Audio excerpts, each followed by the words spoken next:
Hello friends, आज के video में हम लोग सिंप्लीफिकेशन का 8वां पार्ट देखेंगे। इसके पहले का वीडियो आपने नहीं देखा है तो लिंक डिस्क्रिप्शन में है, वहाँ से देख सकते हैं। चलिए देखते हैं प्रश्न को। प्रश्न है कि यदि 256 का वर्गमूल 16 है तो रूट अंडर 0.000256 इसके बराबर होगा। 256 का वर्गमूल 16 यानी रूट अंडर 256 इक्वल टू 16 होता ही है। 256 का वर्गमूल 16 होता है। प्रश्न में है कि रूट अंडर 0.000256 किसके बराबर है। तो देखिए 256 के बराबर 216 यानी इसके बराबर तो 216 हो जाएगा। 256 के बराबर 16 हो जाएगा, लेकिन हमें निकालना है कि पॉइंट कहाँ लगेगा, दशमलव कहाँ लगेगा।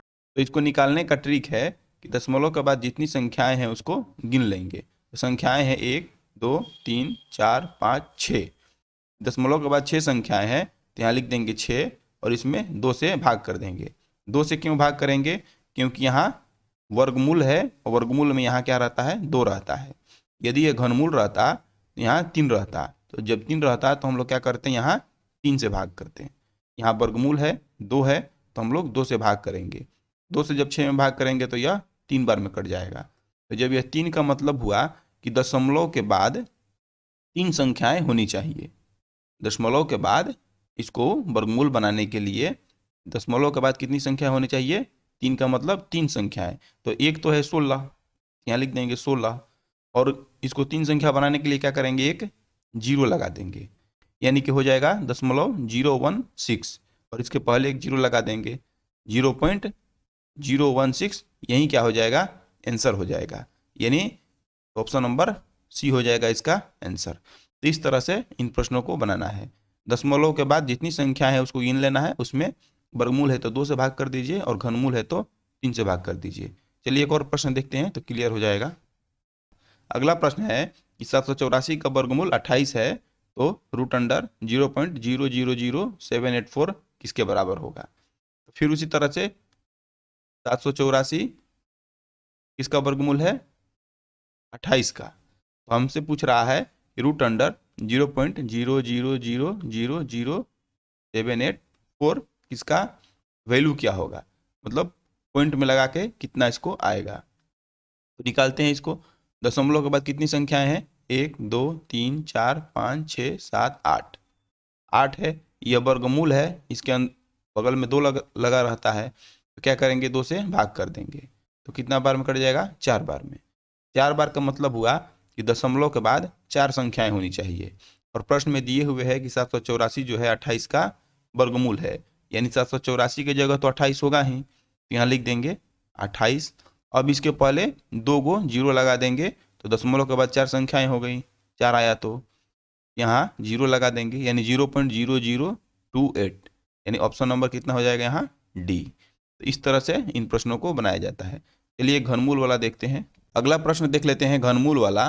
प्रश्न है कि 9261 का घनमूल 21 है तो क्यूब के अंदर यहाँ 3 लगा रहता है घनमूल में। तो क्यूब के अंदर 0.009261 किसके बराबर होगा। इस प्रश्न को कैसे बनाएंगे, देखिए 9261 को लिख देते हैं पहले समझाने के लिए। 9261 का घनमूल, घनमूल में क्या रहता है, यहाँ 3 रहता है और इसका वैल्यू दिए है कितना, 21। पूछ रहा है कि 0.009261 का वैल्यू कितना होगा। इसको कैसे बनाएंगे, ये घनमूल वाला है, यहाँ दशमलव के बाद संख्या को गिन लेना है, कितना संख्या है। दशमलव के बाद संख्या है 1 2 3 4 5 6, यहाँ लिख देंगे 6। और ये घनमूल वाला है, यहाँ घन में 3 लगा रहता है तो 3 से इसको भाग कर देंगे। तो कितना बार में कट जाएगा, 2 बार में। इसका 2 का मतलब हुआ कि दशमलव के बाद 2 संख्याएं होंगी। तो यहाँ लिख देंगे दशमलव 2 संख्याएं, तो इसका वैल्यू तो दिए हुए है 21, तो यही संख्याएं क्या होंगी, आ जाएंगी, और यहाँ हो जाएगा 0.21। तो यही क्या हो जाएगा, आंसर हो जाएगा, यानी ऑप्शन नंबर बी। तो इस तरह से इन प्रश्नों को बनाया जाता है। अगले टाइप के प्रश्न को देखते हैं। अगले टाइप का प्रश्न है कि root under 0.01 plus root under 0.81 इस तरह से दिए हुए है का जो कितना होगा, मतलब जोड़ के इसको बताना है कि कितना होगा। ऑप्शन यहाँ दिया गया है। रूट अंडर 0.01 का वैल्यू जो होता है, 1 का वर्गमूल कितना होगा, 1 ही होगा। यहाँ की क्या लगा रहता है, 2 लगा रहता है, यहाँ भी 2, यहाँ भी 2, यहाँ भी 2। यदि घनमूल रहता तो यहाँ 3 रहता, लेकिन यहाँ 2 है यानी घन वर्गमूल है। तो 1 का वर्गमूल तो 1 होगा, लेकिन कहाँ दशमलव लगेगा ये इंपॉर्टेंट है इसमें निकालना। तो कैसे निकालेंगे इसको? तो दशमलव के बाद पिछले प्रश्न में भी हम लोगों ने बनाया, तो दशमलव के बाद कितनी संख्याएं हैं? 2। तो 2 संख्याएं हैं, तो इसको क्या करेंगे? 2 से भाग कर देंगे, तो कितना हो जाएगा? 1। तो 1 का मतलब हुआ कि दशमलव के बाद एक संख्या होगी, या दशमलव के बाद एक संख्या, तो एक संख्या 1 का वर्गमूल 1 ही होता है, तो ये हो जाएगा 1। तो यहाँ लगा देंगे 0 प्लस 81 किसका वर्गमूल होता है? इसका वर्गमूल होता है 9। इसका वर्गमूल होता है 9। कितनी संख्याएं हैं दशमलव के बाद? 2। तो 2 में 2 से भाग करेंगे तो 1 आ जाएगा, मतलब कि दशमलव के बाद एक संख्या होगा। तो दशमलव, इसके बाद 81 का वर्गमूल होता है 9 और यहाँ 0 लगा देंगे, यानी 0.9 प्लस फिर इसी तरह से है रूट अंडर 1.21। तो यहाँ भी दशमलव के बाद कितनी संख्याएं हैं? 2 संख्याएं हैं, 2 से भाग कर देंगे, 1 आ जाएगा। तो 121 किसका वर्गमूल होता है? 11 का। तो यहाँ क्या हो जाएगा? तो दशमलव के यहाँ लिख देंगे और 11 में 1 यहाँ ले लेंगे और 11 का 1 यहाँ रह जाएगा, तो 1.1 हो गया। इसी तरह से प्लस यहाँ पर कितने हैं दशमलव के बाद? 4 संख्याएं हैं और 9 का वर्गमूल कितना होता है? 3। तो 4 संख्याएं हैं, तो लिख देंगे 4/2। कितनी बार में कट जाएगा? 2 बार में।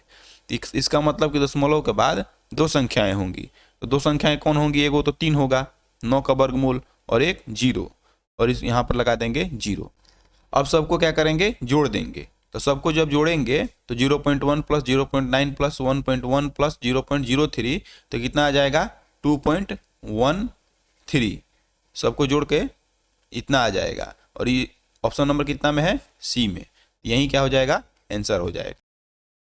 अगला प्रश्न है कि root under 104.04 plus root under 1.0404, इस तरह से रूट अंडर 0.010404 का योग कितना होगा?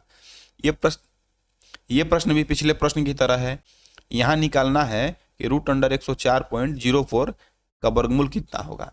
तो ये जो वर्गमूल होता है 102 का वर्गमूल होता है, यानी 102 को 102 से गुना कर देंगे तो इतना आ जाएगा। लेकिन यहाँ दशमलव लगा है और रूट लगा है, तो इसको कैसे बनाएंगे देखते हैं। यहाँ दशमलव के बाद कितनी संख्याएं हैं? 2। 0 और 4 2 संख्याएं हैं, तो यहाँ वर्गमूल है यानी 2 लगा है, तो 2 से भाग कर देंगे तो 1 बार में कट जाएगा। एक बार में इसका 1 का मतलब क्या हुआ कि दशमलव के बाद एक संख्या होगा। तो दशमलव 100 ये होता है 102 का वर्गमूल, तो 102 में दशमलव के बाद जब एक संख्या होगा तो कितना हो जाएगा? 2 हो जाएगा, और 10 जो है पहले हो जाएगा। इसका वैल्यू 10.2 हो गया। प्लस का साइन है तो प्लस लिख देंगे। फिर यहाँ पर क्या है? दशमलव के बाद 4 संख्याएं हैं, तो 4 में क्या करेंगे? 2 से भाग कर देंगे, तो 2 दूनी का 4, यानी दशमलव के बाद कितनी संख्याएं लगेंगी? 2। तो दशमलव के बाद 2 संख्या, यानी 102 में से 0 और 2 को ले लेंगे और 1 पहले लग जाएगा। इसी तरह से प्लस फिर दशमलव के बाद कितनी संख्याएं हैं? 1 2 3 4 5 6, तो 6 में क्या करेंगे? 2 से भाग कर देंगे, तो कितना हो जाएगा? 2 3 6, यानी कि दशमलव के बाद 3 संख्याएं। तो 3 संख्याएं कौन है? 102 है, इसका वर्गमूल कितना होता है? 102। तो 3 संख्याएं तो यही है, तो यानी ये 1 0 2 लग जाएगी और यहाँ 0 लग जाएगा। अब सबको जोड़ देंगे, तो सबको जोड़ने पर हो जाएगा 11.322, यानी ऑप्शन नंबर ए आंसर हो जाएगा। तो इस तरह से इन प्रश्नों को बनाया जाता है आसानी से, यानी ट्रिक से। चलिए अगले टाइप का प्रश्न है कि root under 4 plus root under 44 plus root under 10,000 किसके बराबर होगा? ऑप्शन दिया गया है, तो इसको कैसे बनाया जाएगा देख लेते हैं। सबसे पहले तो देखिए 10,000 जो है, ये 10,000 किसका वर्गमूल होता है? 100 का। तो यहाँ लिख देंगे 4 प्लस रूट अंडर 44 प्लस 100। अब यहाँ 44 और 100 को जोड़ देंगे, तो जोड़ने पर कितना हो जाएगा? 144, और 144 कितने का वर्गमूल होता है? 12 का। अब यहाँ एक स्टेप लिख देंगे 4 प्लस 12, और 12 4 कितना हो जाएगा? रूट अंडर 16, और 16 जो किसका वर्गमूल होता है? 4 का। इसको आंसर हो जाएगा डी। देखिए इसको यहाँ भी निकाल सकते हैं कि 10,000 का 100 हो गया, फिर 100 को 44 में जोड़ दिए तो 144, यानी यहाँ 12 हो जाएगा, फिर 12 को 4 में जोड़ दिए तो 16 हो जाएगा, यानी 4। यहाँ एक स्टेप में भी निकल सकता है, यहाँ समझाने के लिए बताए हैं। चलिए एक और प्रश्न देख लेते हैं। अगले प्रश्न को देख लेते हैं अगला प्रश्न है कि root under 5 plus root under 11 plus root under 19 plus root under 29 plus root under 49। देखिए इसको यहीं पर बनाते हैं। 49 किसका वर्गमूल होता है? 7 का। 7 और 29 को जोड़ देंगे तो हो जाएगा 36। 36 किसका वर्गमूल होता है? 6 का। 6 और 19 को जोड़ देंगे तो हो जाएगा 25। और 25 किसका वर्गमूल होता है? 5 का। और 5 में 11 से जोड़ देंगे तो 16। और 16 किसका वर्गमूल होता है? 4 का। और 4 को 5 में जोड़ देंगे तो हो जाएगा 9। और 9 किसका वर्गमूल होता है? 3 का। यहाँ ऑप्शन नंबर सी हो जाएगा। या इसको ऐसे भी बना सकते हैं, root under 5 plus root under 11 plus root under 19 plus root under 29 plus, अब 49 को कितना लिख देंगे? 7। 7 और 29 को जोड़ेंगे तो कितना हो जाएगा? 36। यहाँ अगला स्टेप में लिख देते हैं 5 प्लस 11 प्लस रूट 19 प्लस 29, 7 हो जाएगा 36। 36 का वर्गमूल कितना होता है? 6। अगला स्टेप में लिख देते हैं 5 प्लस रूट 11 प्लस 19 और 6 हो जाएगा 25। 25 किसका वर्गमूल होता है? 5 का। यहाँ लिख देंगे अब root under 5 plus root under 11 5 16। यहाँ लिख देंगे 16। और 16 किसका वर्गमूल होता है? 4 का। 5 प्लस 4 यानी रूट अंडर 9, यानी इसका मतलब हो गया 3। 9 किसका वर्गमूल होता है? 3 का। और आंसर हो गया सी। इस तरह से इन प्रश्नों को बनाया जाता है।